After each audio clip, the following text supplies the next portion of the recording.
Hello friends, आज की कहानी है बहू के माता पिता तो होते ही हैं अपमानित होने के लिए।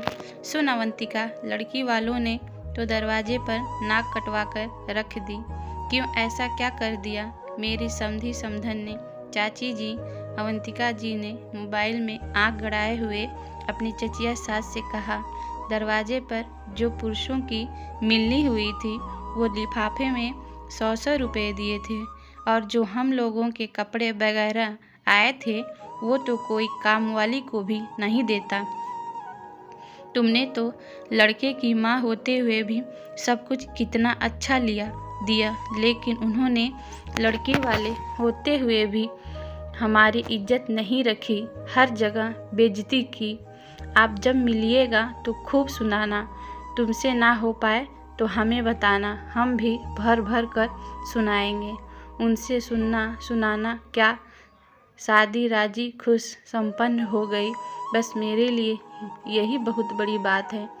अब ऐसी छोटी मोटी तुच्छ बातों उठाकर अपने रिश्ते खराब नहीं करना चाहती। जो बीत गया वो बीत गया। किसी भी लड़की को बिल्कुल अच्छा नहीं लगता छोटी बातें निकाल कर उसे हर कोई रिश्तेदार, सासू माँ की सहेलियाँ सब सुनाकर चली जाती, और वो चुपचाप आंखों में आंसू लिए सुनती रहती। सासू माँ भी सबका साथ देती, उनकी हाँ करती। हर वक्त उसके माता पिता, भाई बहन सबको उलझाने दिए जाते। शादी वाले के दिन बारिश में सारी व्यवस्था बिगाड़ दी। इसका भी सारा दोष अवंतिका के माता पिता को ही दिया जाता। रिश्तेदारों ने खोज कर दोष निकाले, जो अच्छा था उसे भी चढ़ा बढ़ा कर बताया। हर वक्त उठते बैठते उसके मायके वालों को उल्टा सीधा बोला जाता। ऐसा लगता शादी क्या हुई तो लड़की के माता पिता को कुछ भी कहने का सर्टिफिकेट मिल गया हो। रिश्तेदार तो कुछ दिन रहकर आग लगाकर चले गए, और उसकी सज़ा जीवन भर अवंतिका को मिली। उसके मायके नहीं भेजा जाता, फ़ोन पर STD लॉक लगा कर रखा जाता, चिट्ठी पत्री लिखने पर भी रोक, यहाँ तक कि अगर मायके से माता पिता या भाई बहन अपनी तरफ से मिलने आ जाते तो मिलने नहीं दिया जाता, और अपमान किया जाता वो अलग से।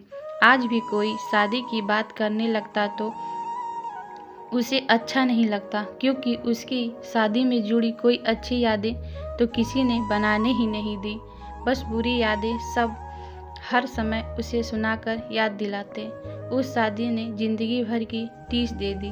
अगर उस समय उसके सास ससुर ने रिश्तेदारों की बातों को न सुनकर अपने बहू के माता पिता की परिस्थितियों के समझ उन्हें पलटकर जवाब दिए होते तो उनकी हिम्मत कभी नहीं होती अवंतिका के मायके वालों को कुछ भी उल्टा सीधा कहने की और शादी की व्यवस्था पर उंगली उठाने की। लेकिन वो लोग खुद ही तैयार बैठे रहते थे। उन्हें ये बिल्कुल नहीं चिंता थी कि इन सब बातों से बहू के मन में क्या गुजरती है। किसी भी लड़की को अपने माता पिता, भाई बहन बहुत प्यारे होते हैं, और कोई उन्हें बुरा भला कहता है तो उन्हें बहुत तकलीफ़ होती है, लेकिन कोई ये बात नहीं समझता। बहू के माता पिता तो होते ही हैं अपमानित होने के लिए। अवंतिका पुरानी सोचों में गुम थी। तभी उसके पति माधव ने उससे कहा, अवंतिका, एक ये दिन था और एक वो दिन था। आज ये सास ने अपनी बहू के मायके वालों के पक्ष में बोलकर अपने ही माता पिता के बारे में कोई गलत बोले तो कितनी तकलीफ़ होती है। छोटी छोटी बातों को बड़ा बनाकर जिंदगी भर की टीस दे दी। ये रिश्तेदार किसी को भी इनकी बातों में न आकर अपने पारंपरिक संबंधों पर ध्यान देना चाहिए। ये रिश्ते ऐसे होते हैं जो जिंदगी भर हमारे साथ चलते हैं। आप सही कह रहे हैं माधव, मैंने तभी सोच लिया था कि मैं ऐसी सास बनूंगी जो हर परिस्थिति में अपनी बहू का साथ देगी, कोई कुछ भी कहे। दोस्तों, शादी विवाह में तो छोटी मोटी कमियां हो ही जाती हैं, लेकिन हम सभी का फर्ज बनता है कि उन्हें बेमतलब तूल देकर बढ़ाया नहीं। इससे हमारी आपसी संबंध तो खराब होते ही हैं, लेकिन बहू के मन में भी ससुराल की खराब छवि बैठ जाती है।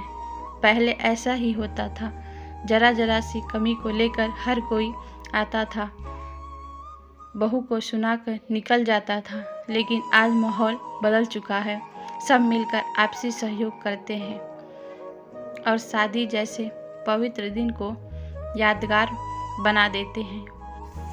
दोस्तों, अगर आप लोगों को हमारी कहानी पसंद आती है तो कमेंट करिए, और चैनल पर नए हैं तो चैनल को सब्सक्राइब करिए और हमारे वीडियो को लाइक करिए। इससे हमें मोटिवेशन मिलेगा।